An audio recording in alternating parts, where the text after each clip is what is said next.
Hi ಎಲ್ಲರಿಗೂ ನಮಸ್ಕಾರ. Welcome back to Vinusha Kushal vlogs. Guys, ಇವತ್ತು ಒಂದು ಒಳ್ಳೆ ಪ್ಲೇಸ್ನ ಪರಿಚಯ ನಿಮಗೆ ಮಾಡಿಸ್ತೀನಿ. ಸೊ ಪ್ಲೇಸ್ ಯಾವುದಪ್ಪ ಅಂದರೆ ತೇಜಸ್ವಿ ಲೋಕ. ಎಲ್ಲಿದೆ? ಅದು ಕೊಟ್ಗೆಹಾರದಲ್ಲಿದೆ.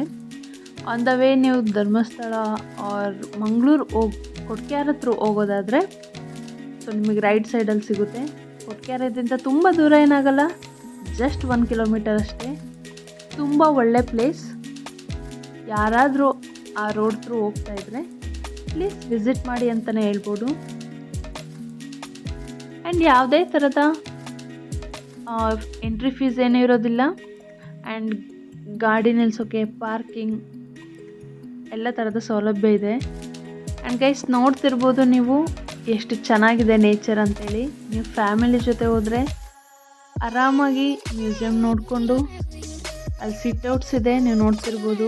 ಪ್ರಕೃತಿ ಮಧ್ಯೆ ತುಂಬ ಎಂಜಾಯ್ ಮಾಡಿಕೊಂಡು ಆರಾಮಾಗಿ ಟೈಮ್ ಪಾಸ್ ಮಾಡಿಕೊಂಡು ನೆಮ್ಮದಿಯಾಗಿ ಒಂದು 10 ನಿಮಿಷ ಕೂತು ಬರ್ಬೋದು. ಅಷ್ಟು ಚೆನ್ನಾಗಿದೆ ಪ್ಲೇಸು. ಆ್ಯಂಡ್ ಇದೆಲ್ಲ ಪೂರ್ತಿ ಹೊರಗಡೆ ಗಾರ್ಡನ್. ಒಳಗೆ ಹೋಗೋ ಮುಂಚೆ ನಿಮಗೆ ಅವ್ರ ಬಗ್ಗೆ ಒಂದು ಸಣ್ಣ ವಿವರ ತಿಳಿಸ್ಬಿಡ್ತೀನಿ. ಆ್ಯಂಡ್ ಅದಕ್ಕೂ ಹೇಳೋಕ್ಕಿಂತ ಮುಂಚೆ ನೀವಲ್ಲಿ ಸ್ಕ್ರೀನಲ್ಲಿ ನೋಡ್ತಿರೋದು ಕಾಫಿ ಬೀನ್, ಮಲೆನಾಡಿಗೆ ಹೆಸರಂತ. ಅದ್ರ ಕಾಫಿ ಸೀಡಲ್ಲಿ ಡಿಸೈನ್ ಮಾಡಿ ಇಟ್ಟಿದ್ದಾರೆ. And you can see the board Tejaswi Loka. And guys, Purnachandra Tejasvi ಅವರು ಹುಟ್ಟಿದ್ದು ಸೆಪ್ಟೆಂಬರ್ 8, 1935. ಇವರು ಹೆಸರಾಂತ ಕವಿ ಆ್ಯಂಡ್ ಹೆಸರಾಂತ ರಾಷ್ಟ್ರ ಕವಿಯ ಮಗ ಕೂಡ ಹೌದು. ಆ್ಯಂಡ್ ಇವರಿಗೆ ಕವಿ ಅಲ್ಲದೆ ಇವ್ರಿಗೆ ಬೇರೆ ಇಂಟ್ರೆಸ್ಟು ಇತ್ತು. ಅದ್ಯಾವುದೆಲ್ಲ ಅಂದರೆ ಫೋಟೋಗ್ರಫಿ, ಪಬ್ಲಿಷರ್, ಪೇಂಟರ್, ನೇಚರಲಿಸ್ಟ್.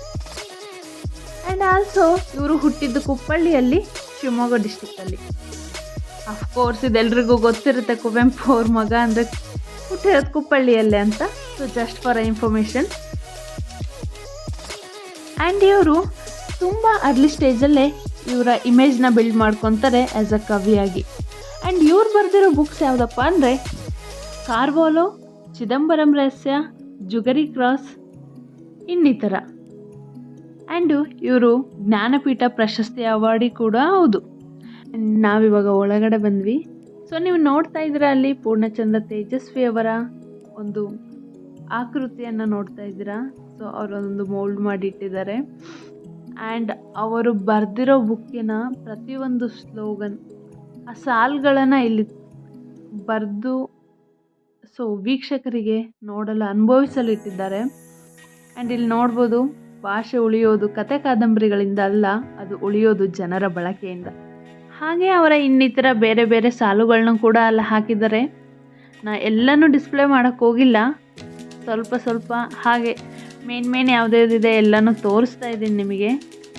ಬಟ್ ನಾ ಇಲ್ಲಿ ವಿಡಿಯೋದಲ್ಲಿ ತೋರ್ಸೋಕ್ಕಿಂತ ನೀವು ಯಾವಾಗಲಾದರೂ ಆ ಕಡೆ ಹೋದಾಗ ಒಂದ್ಸತಿ ವಿಸಿಟ್ ಮಾಡಿ ಬನ್ನಿ ಗೈಸ್, ತುಂಬ ಚೆನ್ನಾಗಿದೆ. ಆ್ಯಂಡ್ ಬರೀ ಸ್ಲೋಗನ್ಸ್ ಅಲ್ಲ, ಅಲ್ಲಿ ಏನೆಲ್ಲ ಇದೆ ಅಂದರೆ ಈ ಸ್ಲೋಗನ್ಸ್ ಜೊತೆ ಪೇಂಟಿಂಗ್ಸ್ ಇದೆ. ಅತಿ ಮುಖ್ಯವಾದದ್ದು ತುಂಬ ಪ್ಲೆಸೆಂಟಾಗಿ ಇರೋದು ಅಂದರೆ ಅವರ ಗಾಜಿನ ಓದಿನ ಮನೆ. ತುಂಬ ಚೆನ್ನಾಗಿದೆ, ನಿಮಗೆ ಮುಂದೆ ಹೋಗ್ತಾ ಗೊತ್ತಾಗುತ್ತೆ. ಆ್ಯಂಡ್ ಈ ಕೆಲವೊಂದು ಪೇಂಟ್ಸ್ ಕೂಡ ಅಲ್ಲಿದೆ, ತುಂಬ ಚೆನ್ನಾಗಿದೆ. ಆಗಲೇ ನಾ ಮುಂಚೆ ಹೇಳ್ದಂಗೆ ಅವರು ತುಂಬ ನೇಚರಲ್ಲಿ ಇರೋಕ್ಕೆ ಇಷ್ಟಪಡ್ತಿದ್ರು. ಅದರಿಂದ ನೀವು ಅಲ್ಲಿ ನೇಚರಲ್ಲಿರೋ ಥರದೇ ತುಂಬ ಪೇಂಟಿಂಗ್ಸ್ನ ನೋಡ್ಬೋದು. ಆ್ಯಂಡ್ ಅಲ್ಲಿರೋ ಒಂದೊಂದು ಲೈನಲ್ಲೂ ಕಾಡಿನ ಬಗ್ಗೆ, ಭಾಷೆ ಬಗ್ಗೆ ತುಂಬ ಚೆನ್ನಾಗಿ ಸ್ಲೋಗನ್ ಇತ್ತು, ನೋಡ್ತಾ ಇರ್ಬೋದು ನೀವು. ಹಾಗೆ ಅವ್ರದ್ದು ಫೇಮಸ್ ಒಂದು ಬುಕ್ ಯಾವುದಪ್ಪ ಅಂದರೆ ಅಬಚೂರಿನ ಪೋಸ್ಟ್ ಆಫೀಸ್. ನೆಕ್ಸ್ಟ್ ಗಾಜಿನ ಓದಿನ ಮನೆ. ಸೊ ನಾವಿವಾಗ ಎಂಟ್ರೆನ್ಸ್ ಆಗ್ತಿದ್ದೀವಿ. ನೀವು ನೋಡ್ತಿರ್ಬೋದು, ಲೈಬ್ರರಿ ಯಾವ ಥರ ಇದೆ ಅದೇ ಥರ ಇದೆ, ಆದರೆ ಅದಕ್ಕಿಂತ ತುಂಬ ಹೆಚ್ಚಿನ ಫೀಲ್ ಕೊಡೋ ಥರ ಇದೆ ಇದು. ಸುತ್ತ ಬುಕ್ಗಳೇ ಇಟ್ಟಿದ್ದಾರೆ. ಆ್ಯಂಡ್ ಅಲ್ಲಿ ಎಷ್ಟು ಏನೂ ಸೌಂಡ್ ಇಲ್ಲ, ಪರಿಸರದ ಮಧ್ಯೆ ಅಷ್ಟು ಕೂಲಾಗಿ ತುಂಬ ಚೆನ್ನಾಗಿ ಒಳ್ಳೆ ಪ್ಲೆಸೆಂಟ್ ಫೀಲ್ ಇತ್ತು. ಆ್ಯಂಡ್ ಯಾವುದೇ ಥರದ ಡಿಸ್ಟರ್ಬೆನ್ಸ್ ಏನು ಕೂಡ ಇಲ್ಲ ಇಲ್ಲಿ, ತುಂಬ ಚೆನ್ನಾಗಿದೆ.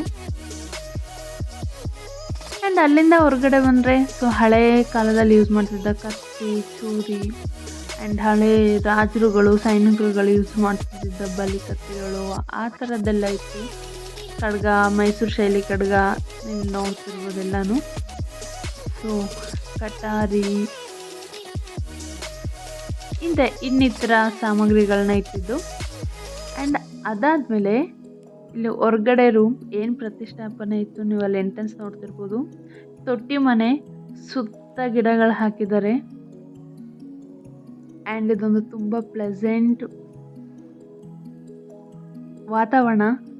ಅದ್ರ ಜೊತೆ ಮತ್ತೆ ಇನ್ನಿತರ ಸ್ಲೋಗನ್ಗಳು, ಅದು ಫುಲ್ ಸುತ್ತ ಈ ರೂಮಲ್ಲಿ ಎಂಟ್ರೆನ್ಸ್ ಎಲ್ಲ ಅದೇ ನೋಡ್ಬೋದು ನೀವು. ಆ್ಯಂಡ್ ಅಲ್ಲಿಂದ ಮುಂದೆ ಹೋದರೆ ಸೊ ಇಲ್ಲಿ ಬುಕ್ ಕಚೇರಿ ಮತ್ತು ಬುಕ್ ಮಾರಾಟ. ಸೊ ಅವ್ರದ್ದು ಯಾವುದೇ ಥರದ ಬುಕ್ ಬೇಕಂದ್ರೆ ನಿಮಗೆ ಅಲ್ಲಿ ಸಿಗುತ್ತೆ, ನೀವು ಅಲ್ಲಿ ನೋಡ್ಕೋಬೋದು. ಇದು ನೋಡ್ತಾ ಇದ್ದೀರಲ್ಲ, ಇದು ಪೂರ್ಣಚಂದ್ರ ತೇಜಸ್ವಿ ಅವರು ಓಡಿಸ್ತಿದ್ದ ಸ್ಕೂಟರಿನ ಮಾದರಿ. ಬಟ್ ಅದೇ ಸ್ಕೂಟರ್ ಅಲ್ಲ, ಅದ್ರ ಮಾದರಿ ಇಟ್ಟಿದ್ದಾರೆ. ಆ್ಯಂಡ್ ಇಲ್ಲಿಂದ ಈ ಕಡೆ ಬಂದೆ ಇನ್ನು ಸ್ವಲ್ಪ ಸ್ಲೋಗನ್ಸ್, ಸ್ವಲ್ಪ ಪೋಸ್ಟ್ ಆಫೀಸ್ ಬಾಕ್ಸ್ ಇಟ್ಟಿದ್ದಾರೆ, ಹಳೆ ಕಾಲದಲ್ಲಿ ಯೂಸ್ ಮಾಡ್ತಿದ್ರು. ಇದ್ರ ಬಗ್ಗೆ ಒಂದು ಸ್ಟೋರಿ ಇದೆ, ನಾನು ಮತ್ತೆ ಹೇಳ್ತೀನಿ ನಿಮಗೆ. ಆ್ಯಂಡ್ ನಾವು ನೆಕ್ಸ್ಟ್ ಎಂಟರ್ ಆಗ್ತಿರೋದು ಕೀಟಗಳ ಅದ್ಭುತ ಲೋಕಕ್ಕೂ ಹೌದು. ಆ್ಯಂಡ್ ಹಳೆಯ ಪ್ರಾಚೀನ ಕಾಲದ ವಸ್ತುಗಳು ಕೂಡ ಇದೆ ರೂಮಲ್ಲಿದೆ. ಸೊ ನಾನು ಇಷ್ಟೋ ತನಕ ತೋರಿಸಿದ್ದೇನೆಂದರೆ ಅದು ಹೊರಗಡೆ.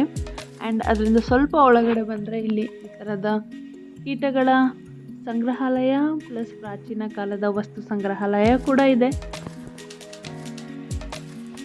ನೀವಿಲ್ಲಿ ನೋಡ್ತಿರ್ಬೋದು ವೆಲ್ಕಮ್ ಅನ್ನೋದನ್ನ ಎಷ್ಟು ಕೀಟಗಳ ಇದರಲ್ಲಿ ಮಾಡಿದ್ದಾರೆ ಅಂತ. ಸೊ ಇದೇ ಥರ ಕಂಪ್ಲೀಟ್ ನಿಮಗೆ ಕಂಪ್ಲೀಟ್ ರೂಮೇ ಸಿಗುತ್ತೆ. ಇದ್ರ ಬಗ್ಗೆ ಎಕ್ಸ್ಪ್ಲನೇಷನ್ ವಿತ್ ಡೀಟೇಲ್ ಕೂಡ ಇದೆ. ಆ್ಯಂಡ್ ನೀವು ನೋಡ್ತಾ ಇದ್ದೀರಾ, ಅದ್ರ ಕೆಳಗಡೆ ನೇಮ್ಸ್ ಕೂಡ ತೋರಿಸೋಕ್ಕೆ ಪ್ರಯತ್ನ ಪಟ್ಟಿದ್ದೀನಿ, ನೀವು ನೋಡ್ತಾ ಇರಿ. ಹಾಗೆ ನಾನು ಈಗ ಆ ಪೋಸ್ಟ್ ಆಫೀಸ್ ಬಗ್ಗೆ ನೆನ್ಪಿಟ್ಕೊಳ್ಳಿ, ಆಮೇಲೆ ಹೇಳ್ತೀನಿ ಅದ್ರ ಬಗ್ಗೆ ಅಂತ ಹೇಳಿದ್ನಲ್ಲ, ಅದನ್ನ ಕಂಟಿನ್ಯೂ ಮಾಡ್ತೀನಿ. ಆ್ಯಂಡ್ ಆ ಪೋಸ್ಟ್ ಆಫೀಸ್ ಹಾಗೆ ಆಗಲೇ ನಮಗೆ ಮೆನ್ಷನ್ ಮಾಡಿದ್ದೆ ನಿಮಗೆ, ಅಬಚೂರಿನ ಪೋಸ್ಟ್ ಆಫೀಸ್ ಎಂಬ ಬುಕ್ಕು ತುಂಬ ಫೇಮಸ್ ಅಂತ. ಆ ಬುಕ್ಕಲ್ಲಿ ಪೋಸ್ಟ್ ಆಫೀಸ್ ಬಗ್ಗೆ ಒಂದು ಪಾತ್ರವಾಗಿ ಪೂರ್ಣಚಂದ್ರ ತೇಜಸ್ವಿಯವರು ಬಳಸಿದ್ದಾರೆ. ಆ ಪೋಸ್ಟ್ ಆಫೀಸ್ ಪಾತ್ರ, ಅವರು ಇನ್ನೂ ಪೋಸ್ಟ್ ಆಫೀಸ್ ಅಲ್ಲೇ ಕೆಲಸ ಮಾಡ್ತಾ ಇದ್ದಾರೆ. ಅವರು ಮೂಡಿಗೆರೆಯಲ್ಲಿ ಪೋಸ್ಟ್ ಮ್ಯಾನ್ ಆಗಿ ವರ್ಕ್ ಮಾಡ್ತಾ ಇದ್ದಾರೆ. ಸೊ ಇದು ನನಗೆ ಹಿಂದೆ ನಾನು 10th ಯಾವಾಗಲೂ ಓದ್ತಿದ್ದಾಗ ನನ್ನ ಅಮ್ಮ ಹೇಳಿದ ಮಾತು ಈಗಲೂ ನೆನಪಿದೆ. ಆ್ಯಂಡ್ ಆ ಅಂಕಲ್ ಈಗಲೂ ಕೂಡ ಇದ್ದಾರೆ. ನಾನು ಮೂಡಿಗೆರೆ ಒಳಗಿದ್ದರಿಂದ ಅದ್ರ ಬಗ್ಗೆ ಚೆನ್ನಾಗೇ ನೆನಪಿದೆ. ಆ್ಯಂಡ್ ಆಗಲೇ ನೀವು ಪೂರ್ಣಚಂದ್ರ ತೇಜಸ್ವಿ ಅವರು ಓಡಿಸ್ತಿದ್ದ ಸ್ಕೂಟರ್ ಮಾದರಿ ನೋಡಿದ್ರಿ. ನಮ್ಮಮ್ಮ ಯಾವಾಗಲೂ ಹೇಳಿದ ನೆನಪು, ಅವ್ರು ಸ್ಕೂಟ್ರಲ್ಲಿ ಓಡಾಡ್ತಾ ಇರ್ತಾರೆ, ತುಂಬ ಸಿಂಪಲ್ ಆಗಿರ್ತಾರೆ. ಆ್ಯಂಡ್ ಮೂಡಿಗೆರೆ ಟೌನಿಂದ ಅವರು ದೂರದಲ್ಲಿದ್ದರು. ಮೂಡಿಗೆರೆ ಟೌನಿಂದ ಅವ್ರ ಮನೆ ಆಲ್ಮೋಸ್ಟ್ ಒಂದು 10 ಕಿಲೋಮೀಟರ್ಸ್ ನಿಯರ್ ಬೈ ಇರ್ಬೋದು, ಎಕ್ಸಾಕ್ಟಾಗಿ ಗೊತ್ತಿಲ್ಲ ನನಗೆ. ಬಟ್ ನೆಕ್ಸ್ಟ್ ಟೈಮ್ ಅವ್ರ ಮನೆ ಕೂಡ ವಿಡಿಯೋ ಮಾಡಿ ಅಪ್ಲೋಡ್ ಮಾಡೋಕ್ಕೆ ಟ್ರೈ ಮಾಡ್ತೀನಿ. ಆ್ಯಂಡ್ ಆ ಸ್ಕೂಟ್ರಲ್ಲಿ ಓಡಾಡ್ತಿದ್ರಂತೆ. ತುಂಬ ಜನ ರಿಯಲ್ಲಾಗಿ ಅವ್ರನ್ನ ನೋಡಿದ್ದಾರೆ. ಬಟ್ ನಾನು ನೋಡಿದ್ದೀನೋ ಇಲ್ವೋ ನನಗೆ ನೆನಪಿಲ್ಲ, ಆದಷ್ಟು ನೋಡಿರೋದು ಅಷ್ಟು ನೆನಪಿಲ್ಲ ನನಗೆ. ಬಟ್ ಎಲ್ಲರೂ ಹೇಳ್ತಿದ್ದಿದ್ದು ತುಂಬ ಚೆನ್ನಾಗಿ ನೆನಪಿದೆ. ಅದೇ ಸ್ಕೂಟರಲ್ಲಿ ಯಾವುದೇ ಥರದ ಕಾರ್ ಏನೂ ಇಲ್ಲ ಗೈಸ್, ಅಷ್ಟು ಮಳೆ ಇತ್ತು ಅಲ್ಲಿ. ಬಟ್ ಅವ್ರು ಸ್ಕೂಟರಲ್ಲೇ ಓಡಾಡ್ತಿದ್ರು. ಆ್ಯಂಡ್ ಅವರು ಶಿವಮೊಗ್ಗ ಬಿಟ್ಟು ಮೂಡಿಗೆರೆಗೆ ಯಾಕೆ ಬಂದರು ಅಂದರೆ, ಅವರಿಗೆ ತುಂಬ ಫಾರ್ಮಿಂಗಲ್ಲಿ ಒಲವಿತ್ತು. ಅದರಿಂದ ಅವರು ಶಿವಮೊಗ್ಗ ಬಿಟ್ಟು ಕುಪ್ಪಳ್ಳಿ ಬಿಟ್ಟು ಮೂಡಿಗೆರೆಗೆ ಬರ್ತಾರೆ. ಆ್ಯಂಡ್ ಅವರು ಅವ್ರ ಲೈಫಿನ ತುಂಬ ಟೈಮನ್ನು ಮೂಡಿಗೆರೆಯಲ್ಲಿ ಸ್ಪೆಂಡ್ ಮಾಡಿದ್ದಾರೆ. ಆ ಮೂಡಿಗೆರೆ ಎಲ್ಲಿದೆ ಅಂದರೆ ಚಿಕ್ಕಮಗಳೂರು ಡಿಸ್ಟಿಕ್ಕಿನ ಒಂದು taluk Mudigere. And I am proud to say I am from Mudigere. And ಅವ್ರ ಮನೆ ಹೇಗಿದೆ ಅಂದರೆ ಕಾಫಿ ಪ್ಲಾಂಟೇಶನ್ ಮಧ್ಯದಲ್ಲಿ ಅವ್ರ ಮನೆ ಇದೆ. ಅವರು ತುಂಬ ಇನ್ಫ್ಲೂಯೆನ್ಸ್ ಆಗಿರ್ತಾರೆ ಫಾರ್ಮಿಂಗಿಗೆ ಆ್ಯಂಡ್ ನೇಚರಿಗೆ. ಆ್ಯಂಡ್ ಇದು ಅವರು ರೈಟಿಂಗಲ್ಲೇ ಆಲ್ಮೋಸ್ಟ್ ನೀವು ನೇಚರ್ ಬಗ್ಗೆ ಅದ್ರ ಬಗ್ಗೆ ನೀವು ನೋಡ್ಬೋದು. ಆ್ಯಂಡ್ ಅವರು ಆಗಲೇ ನಾನು ಹೇಳ್ದಂಗೆ ಆಲ್ಮೋಸ್ಟ್ ಸಿಟಿಯಿಂದ ಹೊರಗಡೆನೇ ಲೈಫಲ್ಲೇ ಇರೋಕ್ಕೆ ಅವರು ತುಂಬ ಇಷ್ಟಪಡ್ತಾರೆ. ಆ್ಯಂಡ್ ಆಲ್ಸೋ ಅವ್ರ ಸ್ಟೋರಿಗಳಲ್ಲಿ ನೀವು ಆಲ್ಮೋಸ್ಟ್ ವೆಸ್ಟರ್ನ್ ಘಾಟ್ಸಲ್ಲಿರೋ ಸ್ಟೋರೀಸ್ನ ನೀವು ನೋಡ್ಬೋದು. ನಾನು ಕತೆ ಹೇಳ್ತಿದ್ದಾಗ ಹಾಗೆ ಬ್ಯಾಕ್ಗ್ರೌಂಡಲ್ಲಿ ಕೀಟ ಸಂಗ್ರಹಣೆ ನೋಡಿದ್ದೀರಾ ಅನ್ಕೋತೀನಿ. ಅಲ್ಲಿಂದ ಮುಂದೆ ಬಂದರೆ ನೆಕ್ಸ್ಟು ವಸ್ತು ಸಂಗ್ರಹಾಲಯ. ಬನ್ನಿ ಪ್ರಾಚೀನ ಕಾಲದ ವಸ್ತುಗಳನ್ನ ನೋಡ್ಕೊಬರೋಣ. ಎಂಟ್ರೆನ್ಸ್ ಆಗ್ತಿದ್ದಂಗೆ ಹಳೇ ಕಾಲದ ಬಾಗಿಲು ನೋಡ್ತಾ ಇರ್ಬೋದು ನೀವಿಲ್ಲಿ. ಆ್ಯಂಡ್ ಹಳೆ ಕಾಲದಲ್ಲಿ ಯೂಸ್ ಮಾಡ್ತಿದ್ದ ತುರಿಯೋಮಣಿ ಇರ್ಬೋದು, ಪಾತ್ರೆ, ಅನ್ನದ ಕೈಯೆಲ್ಲ ಎಷ್ಟೆಷ್ಟು ದೊಡ್ಡದಿತ್ತು ಅವಾಗ ನೋಡಿ. ಹಳೆ ಕಾಲದ ಪಾತ್ರೆಗಳು ಎಲ್ಲ ಮರದಲ್ಲೇ ಇದೆ. ಆಲ್ಮೋಸ್ಟ್ ಅನ್ನ ಬೇಯಿಸಿ ಗಂಜಿ ತೆಗಿತಿದ್ದಿದ್ದು ಪಾತ್ರೆ, ಕೈಗೆ ಸೌಟುಗಳು, ಕಡ್ಗೋಲ್ಗಳು ಮಜ್ಜಿಗೆ ಮಾಡೋದಕ್ಕೆ, ಸೇವಿಗೆ ಒತ್ತುಗಳು, ಎಷ್ಟು ಡಿಫ್ರೆಂಟಾಗಿ ಎಷ್ಟು ಚೆನ್ನಾಗಿದೆ. ಈಗಲೂ ಅಷ್ಟು ಸಂಗ್ರಹಣೆ ಮಾಡ್ತಿದ್ದಾರೆ. ಅದು ಒಂದೇ ಥರ ಇಲ್ಲ, ಡಿಫ್ರೆಂಟಾಗಿ ಆಗಿದೆ. ದೀಪಗಳನ್ನ ನೋಡ್ತಿರ್ಬೋದು ನೀವು. ಸೋ ಮೆನಿ ವೆರೈಟೀಸ್ ಇದೆ ಗೈಸ್ ಅದರಲ್ಲಿ. ಒಂದೊಂದು ನೋಡೋಕ್ಕೂ ಅಷ್ಟು ಚೆನ್ನಾಗಿ ಅನಿಸುತ್ತೆ. ಆಲ್ಮೋಸ್ಟ್ ಈಗ ಮಲೆನಾಡಲ್ಲಿ ಆಲ್ಮೋಸ್ಟ್ ಸ್ವಲ್ಪ ಸಂಗ್ರಹ ಮಾಡಿರಬಹುದು ಹಳೆ ಕಾಲದನ್ನ.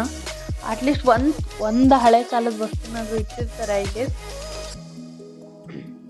ಆ್ಯಂಡ್ ನಿಮ್ಮ ಮನೇಲೂ ಯಾರೆಲ್ಲ ಹಳೆ ಕಾಲದ ವಸ್ತುಗಳು ಈಗಲೂ ಇದೆ ಕಾಮೆಂಟ್ ಬಾಕ್ಸಲ್ಲಿ ತಿಳಿಸಿ. ಆ್ಯಂಡ್ ಈಗ ನೋಡ್ತಿರ್ಬೋದು ಹಳೆ ಕಾಲದ ಗೆಜ್ಜೆಗಳು ಆ್ಯಂಡ್ ಕೋವಿ ಎಲ್ಲನೂ ನೀವು ನೋಡ್ತಾ ಇದ್ದೀರಾ. ಇದೆಲ್ಲ ಸೊಂಟಕ್ಕೆ ಹಾಕ್ತಿದ್ದಿದ್ದು ಡಾಬುಗಳು, ಕಾಲು ಕಡ್ಗ ಎಷ್ಟೆಷ್ಟು ದಪ್ಪ ಇದೆ ನೋಡಿ ಒಂದೊಂದು. ತುಂಬ ಚೆನ್ನಾಗಿದೆ ನೋಡೋಕ್ಕೆ. ದೀಪಗಳು, ಸೀರೆಗೆ ಹಾಕ್ತಿದ್ದಿದ್ದು ಅಚ್ಚುಗಳು, ಶಂಖ. ಆಲ್ಮೋಸ್ಟ್ ಹಳೆ ಕಾಲದಲ್ಲಿ ಏನು ಯೂಸ್ ಮಾಡ್ತಿದ್ರು ಎಲ್ಲನೂ ಇಟ್ಟಿದ್ರು ಗೈಸ್. ಆ್ಯಂಡ್ ನಾವು ಆಲ್ಮೋಸ್ಟ್ ಎಲ್ಲ ನೋಡ್ಕೊತ ನಾವ್ಯಾರೆಲ್ಲ ಹೋಗಿದ್ವಿ ಅಂದರೆ ನಾನು ನನ್ನ ಹಸ್ಬೆಂಡ್ ಹಾಗೂ ನನ್ನ ತಂಗಿ ಅವಳ ಹಸ್ಬೆಂಡ್. ಸೊ ನಾವೆಲ್ಲರೂ ಹೋಗಿದ್ವಿ. ಹಾಗೆ ನಾವು ಟೆಂಪಲ್ಗೆ ಹೋಗಬೇಕಿತ್ತು. ಅಲ್ಲಿ ಹೋಗಿ ಆಲ್ಮೋಸ್ಟ್ ಆನ್ ದ ವೇ ಬರ್ತಾ ಇದನ್ನ ನೋಡಿದ್ವಿ. ಹಾಗೆ ಒಂದು ವಿಸಿಟ್ ಹೋಗೋಣ ಅಂತ ಬಂದ್ವಿ. ಬಟ್ ಬಂದಿದ್ದಕ್ಕೂ ಸಾರ್ಥಕ ಅನ್ನಿಸ್ತು. ತುಂಬ ಚೆನ್ನಾಗಿತ್ತು. ಆ್ಯಂಡ್ ಬಂದಿದ್ದಕ್ಕೂ ಒಂದು ಒಳ್ಳೆ ಗುಡ್ ಎಕ್ಸ್ಪೀರಿಯೆನ್ಸ್ ಅನಿಸ್ತು ಗೈಸ್. ನೀವು ಯಾರಾದರೂ ಆನ್ ದ ವೇ ಹೋಗ್ತಿದ್ರೆ ಬನ್ನಿ, ವಿಸಿಟ್ ಮಾಡಿ. ಆ್ಯಂಡ್ ಹಳೆ ಕಾಲದ ಎಲ್ಲ ವಸ್ತುಗಳು, ಕೀಟ ಸಂಗ್ರಹಾಲಯ ನೋಡಿದ್ರಿ ನೀವು. ಆ್ಯಂಡ್ ನಾನು ಈ ವಿಡಿಯೋನ ತುಂಬ ಫಾಸ್ಟಾಗಿ ಮೂವ್ ಮಾಡ್ತಾಯಿದ್ದೀನಿ. ಆ್ಯಂಡ್ ಇದು ಯಾವುದೇ ರೀತಿಯ ಪ್ರಮೋಷನ್ ವಿಡಿಯೋ ಕೂಡ ಅಲ್ಲ. ಯಾರೆಲ್ಲ ಮೂಡಿಗೆರೆ ಸುತ್ತಮುತ್ತ ಇದ್ದೀರಾ, ಚಿಕ್ಕ ಮಕ್ಕಳಿದ್ದಾರೆ ಮನೇಲಿ, ಸ್ಕೂಲ್ಗೆ ಹೋಗ್ತಾ ಇದ್ದಾರೆ ಅನ್ನೋರು ಆರಾಮಾಗಿ ಒಂದಿನ ಫ್ರೀಯಾಗಿದ್ದಾಗ ಈ ಪ್ಲೇಸ್ ನೋಡ್ಕೊಬರ್ಬೋದು. ಮಕ್ಕಳಿಗೂ ಖುಷಿಯಾಗುತ್ತೆ, ನಿಮಗೂ ಖುಷಿಯಾಗುತ್ತೆ, ಒಂದು ರಿಫ್ರೆಶ್ಮೆಂಟ್ ಥರ ಅನಿಸುತ್ತೆ. ಕಲರ್ ಪಂಚಿಂಗ್ ಮಿಷಿನ್ನು, ಇಂಗ್ಲೀಷ್ದು, ಹಿಂದಿದು ಸೆಪ್ರೇಟು, ಎಷ್ಟು ದೊಡ್ಡದಿತ್ತು. ಪೋರ್ಟೇಬಲ್ ಅಲ್ಲ, ಎಲ್ಲ ಥರದ್ದು ಮಕ್ಕಳಿಗೆ ಆರಾಮಾಗಿ ಎಕ್ಸ್ಪ್ಲೇನ್ ಮಾಡ್ಬೋದು. ಆ್ಯಂಡ್ ಹಳೆ ಕಾಲದ ಅಳಗುಳೆ ಮನೆ ಇರ್ಬೋದು. ನಮ್ಮ ಮನೇಲೂ ಒಂದಿತ್ತು, ಬಟ್ ಇವಾಗ ಎಲ್ಲೋಯ್ತು ಗೊತ್ತಿಲ್ಲ. ಆ್ಯಂಡ್ ಹಳೆ ಕಾಲದ ದೀಪಗಳು ಎಲ್ಲನೂ ಮಕ್ಕಳಿಗೆ ಆರಾಮಾಗಿ ಎಕ್ಸ್ಪ್ಲೇನ್ ಮಾಡ್ಬೋದು. ಆ್ಯಂಡ್ ಅಲ್ಲಿಂದ ನಾವು ಒಂದು 4 ಬುಕ್ ತೊಗೊಂಡ್ವಿ. ಅಮ್ಮ 2 ತೊಗೊಂಡ್ರು, ಹಾಗೆ ನಾನು 2 ತೊಗೊಂಡಿದ್ದೀನಿ. ಸೊ ಅದಿನ್ನೂ ಓದಿ ಕಂಪ್ಲೀಟ್ ಮಾಡಿದ್ಮೇಲೆ ಅದನ್ನು ಇನ್ನೊಂದು ವಿಡಿಯೋದಲ್ಲಿ ಹೇಳ್ತೀನಿ ಗೈಸ್. Thanks for watching.